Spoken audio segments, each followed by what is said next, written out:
number one versus number two in college basketball. I don't think I've ever missed one of those matchups in the past. I always, especially like a interconference, both teams in the SEC, that was a big game, supposedly. But it's like, I honestly just didn't care. Cooper Flag is white. Cooper Flag is white, athletic, and he's going to be the number one pick in the NBA draft. And I don't think people still are caring about college basketball like that.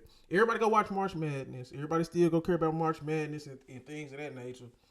But say, bro, am I tripping or is men's college basketball fell the fuck off the map, bro? I think it's fell off the map. I'm more excited about women's college basketball. Now it's gonna be like, why are you saying that? I think it's no continuity in men's college basketball at all. You got the one and done, you got the transfer portal, all that there. In women's college basketball, I still see, even though Caitlin Clark is gone, I still know Hannah Storkey. I still know Sydney Falter, or whatever her name is. I think it's that.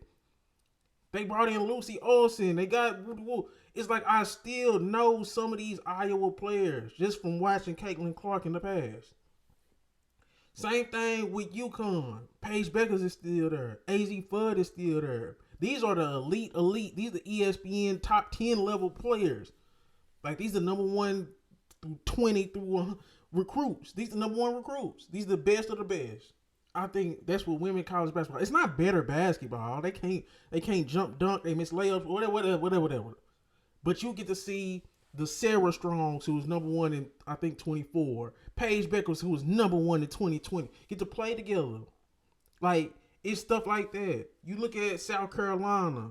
You got in Joyce Edwards. She's playing with Sanaa Fagan. She's playing with Malaysia Fulwiley. If this was like the NBA, Malaysia Fulwiley would be gone, so we'll never see her with Joyce Edwards. If this was like men's college basketball, we would never see Paige Beckers play with Sarah Strong.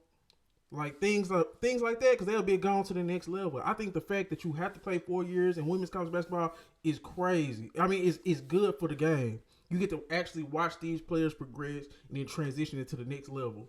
And it's a slow drip, but I think ultimately it's going to pay off. I hope they don't change it in women's college basketball. But men's college basketball, there's no continuity. And it's bad because, okay, let me give you an example. UConn, they won back-to-back. They brought in Liam McNeely. Stephon Castle is gone. We don't get to see Stephon Castle with Liam McNeely. We don't get to see Donovan Clingan with Liam McNeely. They brought in Aiden Mahaney, who's not having a good season at all. So a lot of these transfers aren't even hitting. So Aiden Mahaney not hitting, and then we don't get to see Clingan and Stephon Castle no more. You look at a team, like Alabama. Brandon Miller still could be in college. Mark Sears is kind of feeling out. Like, you look at Auburn, you got Walker Kessler and Jabari Smith. I think they probably been gone by now. But you kind of catch my drift, man.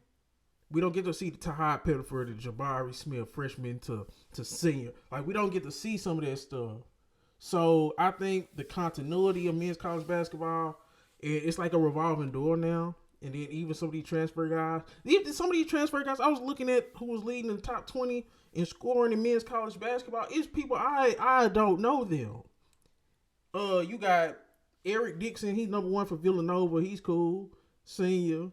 But then it's like, it's a lot of people from like North Dakota State and teams that you don't even watch in men's college basketball. And then I think Trey Johnson for Texas, the freshman, who could be a lottery pick. He's 19. Cooper Flag is 25. He could be the number 1 overall pick. So that's cool. But it's just like, a lot of these guys in men's college basketball don't matter. The top players in men's college basketball won't even be first-round picks. They probably won't even make the league. Let's just keep it above.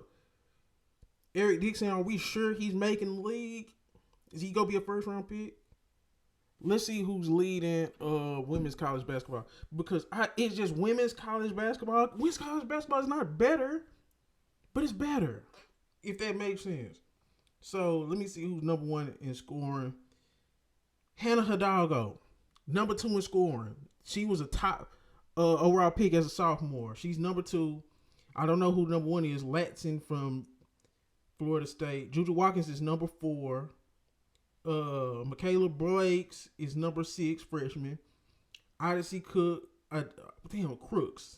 I think how do you say it? Audi Crooks. She's number 7. We know about her because the tournament last year. So it's like you got Hannah Hidalgo, Juju Watkins in the top 5. Those were top freshmen last year, and we got like 2-3 more years. We get to still watch their story. So it's like it's more entertaining from that perspective. And let me go back to the men's, who is the top scorers. You got Eric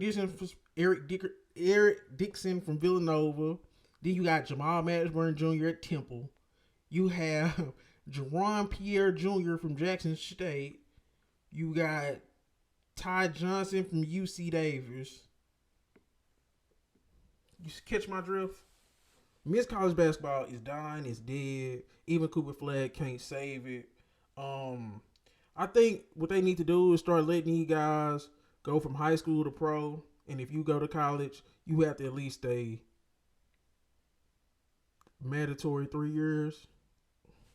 It's NIL now. 3 years should be doable.